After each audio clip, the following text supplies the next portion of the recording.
And we are live. Hi, everyone. Before we get started, uh, my name is Kat, and this is a special presentation from Clydesdale Media. Want to talk to you a little bit about our sponsors before we talk to Kelly here. RX Smart Gear provides world-class jump ropes, grips, and gears for all of us. Use the discount code Clydesdale15 for 15% off your order at rxsmartgear.com. Mobility Movement is a program that teaches you how to increase your capacity to heal, reduce recovery time, and restore your nervous system to peak health. Everyone gets a 7-day trial, and after that trial, our followers will get their first free month when they use the code Clydesdale free month at mobilitymovement.com. That's mobilitymvmnt.com. And finally, C4 Energy, delivering the most effective, best tasting, and highest quality products. Get 20% off when you use the code Clydesdale at checkout at c4energy.com. That's C4energy.com. And now today on Meet the Athlete, we have Mid-Atlantic CrossFit Challenge semifinalist, Kelly Clark. Kelly, thanks for your time and congratulations. Thank you. Thanks for having me on. Yeah, no problem. Now, you are not a stranger to high-level CrossFit competition. You've been around for quite a while. Do you want to give our listeners just kind of a brief history of your competitive pedigree? Sure. Let's see, started CrossFit in like 2010, started competing later towards the end of that year. I think it was the first year that Reebok sponsored the CrossFit season, and have historically competed on teams since then. Mostly been a team athlete. I had one individual year in 2013. But yeah, the team competition was kind of where my heart was at. And the goal was always to make it to the games. I think I was out for a couple of seasons with a shoulder injury. But we got really close in 2019. We were second at the Brazil CrossFit Championship. And that was, the year that you had to be first to go. Right. That was the first year of sanctionals, right? Where yes. There were no regionals anymore. You had to sort of pick your competition and then win in order to get there. Yeah. A tall order. So yeah, we had sort of a heartbreaking loss to Pro One Montreal in Brazil. And then we put a team together with Elijah Muhammad and Chelsea Nicholas out of Seattle for 2020. And we were at the Atlas Games in Montreal when everything shut down. The world shut down. Yeah. Yep, and we didn't get to compete. And then after that, they changed the rules, and for the teams, and super teams weren't allowed anymore. And we didn't have enough people here locally in Santa Cruz to put a team together. So figured I'd shoot my shot as an individual and see what happens. And last year went surprisingly well. I finished 10th at the MACC, actually, which I'm going back to this year. So yeah, that was really motivating for me. Individual competition was a lot more fun than I expected it to be, coming off of thinking I would be a team athlete forever. So I got serious about it and decided to make another run this year. What were some of the things that surprised you about liking individual versus team? I think I thought that I was going to feel really alone. I've always played team sports, water polo, soccer, things like that. And I like the camaraderie. I like the team dynamics are so much more complex, and I don't know, there's a lot more going on, a lot more that you have to think about and pay attention to and manage with a team competition. And so I kind of thought individual would be a little more like boring and lonely, and, and it really wasn't that. It's still CrossFit. I still love it. You kind of pull other people onto your team who help support you along the way. I've made a lot of friends with, my other competitors instead. They're not on my team. We're definitely when we're on the competition floor, we're competitors. But I've built a lot of relationships that, make it feel like I'm not just, someplace by myself and isolated in that experience. And I have a really, really awesome support group around me that support my journey. So that makes it feel like I still have a team. They're just not necessarily with me on the competition floor. Yeah, I guess I never really thought about it, but being on a team allows you to be a little less social across teams when you're like in the corral and warming up, because it's sort of like a pack, you guys are a pack. But I guess when you're an individual, it is just you, and you have that time to sort of maybe mingle and socialize with the other girls behind the scenes. Yeah, well, at least, I mean, I do, outside of the event. I definitely can't say that I'm social, in the corrals and pre-events. I have a game face on, and so I'm actually one of those athletes that having my team around me helped me take things less seriously and like relax a little bit more. I was always, Okay. super serious, very focused competitor. And yeah, people tell me that I look angry when I'm in the corrals, and I'm not. I'm just focused. But Focused. Yeah, you got that face.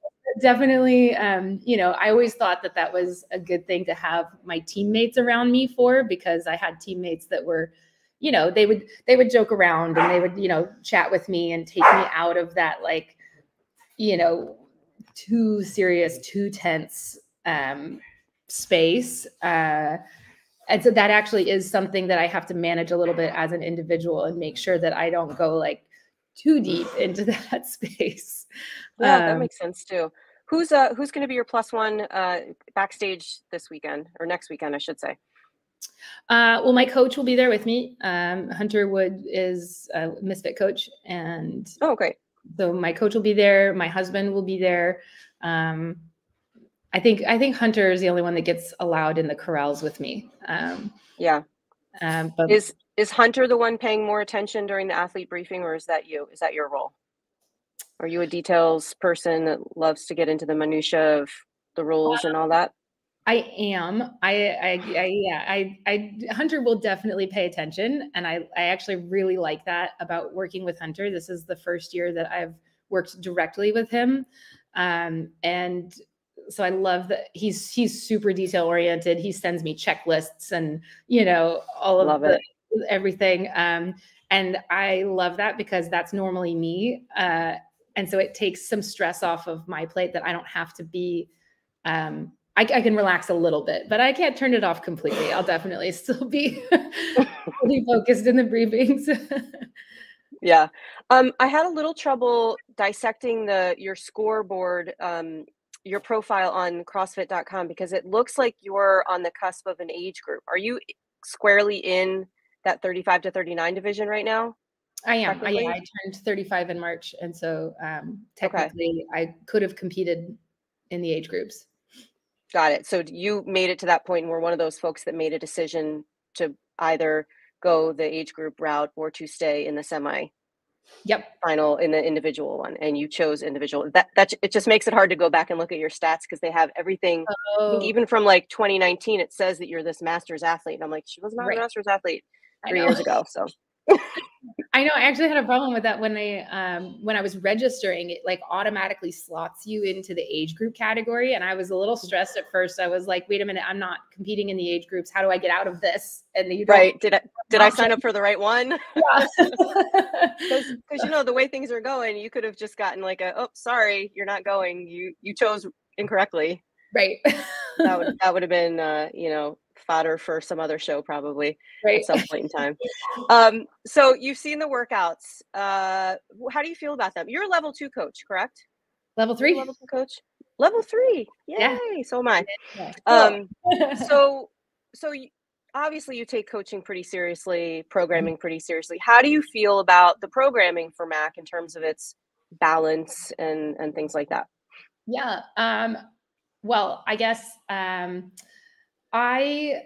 like the program personally. For me, it looks good. The workouts.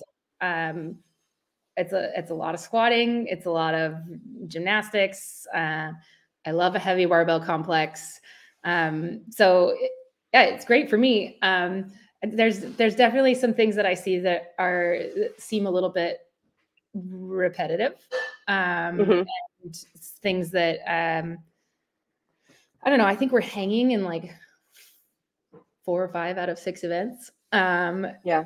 Like hanging gymnastics movements. There's a lot of front racking and front squatty things, a lot of shoulders, but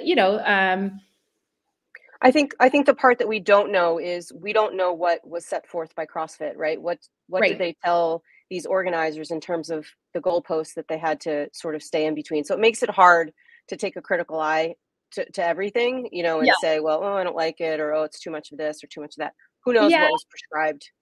Yeah. And as an athlete, I try not to do that a little bit too much, especially when I'm competing in the event. Sure. Sure. That's just something that look, you set the task for me and that's what I do. Right. I You're do not think, wearing your coach's hat. right. I do think it's interesting. I actually haven't looked at the programming for some of the other events that have been released. I've really only looked at the syndicate and the MACC. Yeah. But there seems to be some themes across both competitions. So I kind of wonder, like you said, if CrossFit sort of dictated some of those themes, if that Sure. was a thing that they did intentionally. Right. Who knows if they gave them an equipment list or some kind of right. modality list and said you have to check all these boxes. Right. My co-host Scott just jumped in here. I don't know if you can see the comments, but his question is, didn't she help Dave test last year? Did you I do did. some testing? Because you're in Santa Cruz, right? Yes, I did a lot of testing for Dave last year. Okay. Yeah. We were there for, we were every other day, we were, I don't know how many, at least 3 or 4 days a week for 5 or 6 weeks before the games. And it was me and Allison Scuds and another one of my teammates, Connor Schmitz. We were the 3 of the athletes that were kind of there through the whole testing process. And then they would fly other groups of athletes in for a week, and, then they would leave and they'd fly a new group of athletes. Yeah, that was probably the most brutal thing I've ever been through. I can imagine. I was just I just noticed something on Dave's social on his Instagram just the other day where he had people dropping in from I don't know where, and it's almost like he doesn't write the workout in advance. He just sort of says, okay, go run this and then come back, and then they're doing wall balls and running, and you can tell the girl's coming back and she has no idea what's next, and he's like, do 15 more wall balls, and she's like, I think you'll do 4 more rounds. And it's just, he's like this crazy scientist, the mad scientist coming up with event. I can only imagine what it was like, to be camped out with him for days on end, doing workouts and testing for the games. Yeah. For the open or whatever. It was a really incredible experience. And I value it more now, especially since, last year was maybe the last year that we'll see programming from Dave at the game season. But it really is incredible how his mind works around programming. You just see he's so experienced, and he's there's a lot of intuition, but also he just works really hard. He thinks about things a lot. He's very intentional and very deliberate with how he puts workouts together. I've never had, even in the testing process when workouts weren't entirely finished, and he was still, tweaking things and refining things. I've never had a workout from Dave that I went through and was like, that wasn't a good workout. Yeah. Yeah. That's interesting. Yeah. He's sorely missed in a lot of places. So we'll see how the season sort of pans out. What are your goals sort of looking forward, in the next few years? Are you wanting to compete at that master's level? Do you think that's something that you'll be interested in? Would you like to go back to team? That's a good question. I think I've been really focused on putting all my chips into this season, and we've had some rough conversations about future years, but nothing super concrete. We're definitely I don't know that I can turn off the competition bug anytime soon. And I've wanted to go to the games for a long time, so I don't know how much longer I can convince my husband to let me, you know, It's a lot. It's a lot. Yeah. I mean, if eventually we're going to want to start a family and, you know, priorities will shift and things like that. But I think I will probably still find a way to compete and, you know, either in the masters division, or I would love to go team again, you know, although sometimes I think people have this impression that going team happens after your individual career and it's going to be easier and less work than going individual. And having been on elite teams in the past, it's not. It's maybe less pressure, but it's so much work to like coordinate between, you know, all 4 people, training times and personalities, and, you know, get everything cohesive. You're not just training to make yourself the best athlete. You have to then also train to be the best team that you can be. And there's all sorts of team building things that go into that. And that's a lot. It's very time demanding and very it's just different. Yeah. And I like too that teams are sort of, and people use them as a building block to get to individual. And then other people use it sort of as an exit strategy to be able to continue to compete and do it. And I get both sides of it. There's, you know, there's benefits to each. I personally like team competitions for myself because there's some rest usually. Yeah. I need rest. Yes. That's why I'm like, go team for me. No more individuals. That's so funny. Do you work outside of the gym? Are you employed? Are you a full-time athlete? What's your status? So I'm employed with the gym. And that is most of my career. So I coach at the gym, and then I also write a program for the gym that it's kind of its own program in collaboration with the PT clinic. Is where we have a gym that's owned and operated by a PT clinic. So I collaborated with the owner of the PT clinic to write a program that's very focuses on like foundational strength and conditioning, but then also places high value on injury prevention and recovery work and things like that, which I'm really passionate about. So that is my labor of love currently, and it's growing. So that's becoming more and more an actual part of my career. That's great. And then, I mean, I do a couple little things. I help run payroll for a couple of companies on the side, just little things. Okay. And I work with RPM a little bit. RPM is locally based in Santa Cruz, and they've launched their new Atom platform. So I do some coaching for them, as well as they sponsor me as well as an athlete. But so that's most of it. Everything pretty much revolves around training and coaching. Yeah, that's great. I just opened up an affiliate, and I have my philosophy is like prehab and injury prevention. So maybe offline, you and I can get together and chat about that, because I'm always looking to learn more about it for sure.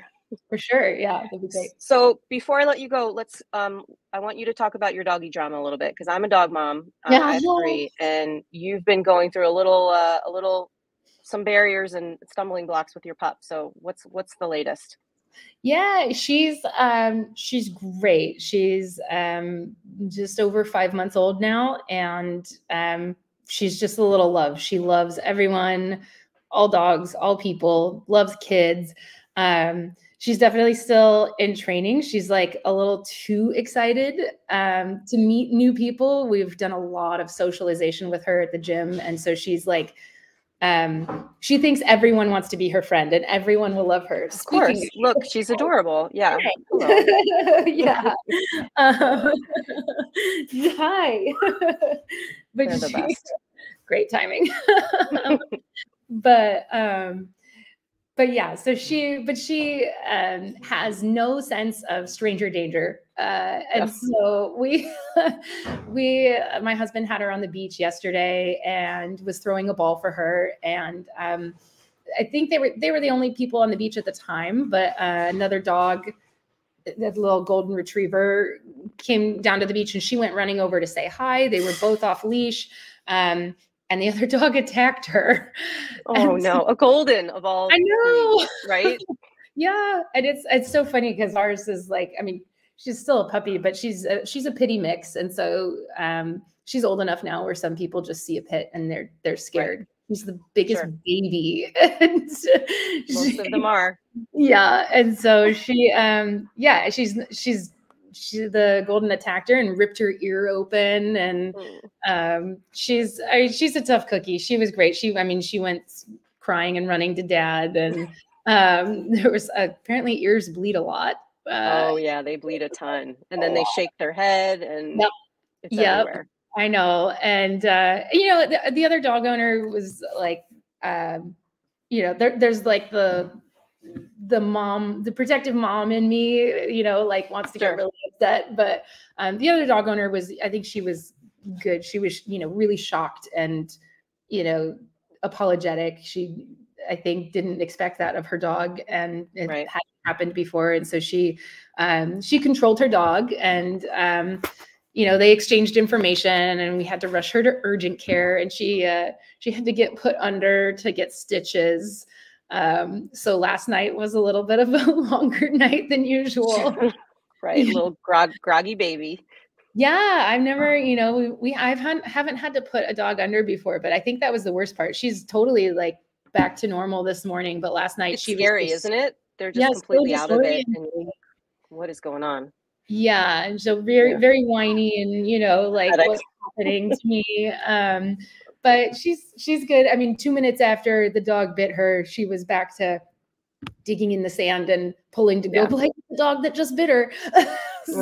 If we could all be more like dogs, right? Right. Yeah. So what does the next week and a half look like for you leading up to the MACC? When are you leaving? When are you heading out? Yeah. We leave next Tuesday. So we'll be, testing workouts now that we have the events. We'll be running some things through and just making sure my body feels good this week. And, we're coming off of like a peak of the training cycle. So I'm going from feeling pretty crushed to like slowly starting to feel better and better each day. We'll leave on Tuesday. We'll flush things out on Wednesday, prime my system on Thursday, and then be ready to go Friday. That's great. And presuming that you're looking for a better finish than last year. We're going to games like this year. Podium. Awesome. Podium. Yep. Love it. Love it. All right. Well, my co-host Scott will be there. He'll be sure to connect with you at the event, and I'll be watching from home on the computer, screaming at the screen to all these folks that we've been talking to. So wishing you the best of luck, safe travels, happy training, and love on that puppy for me. Okay. Yeah. Thanks so much for the support. It's great to talk to you. Yeah. You're welcome, Kelly. Take care. Bye.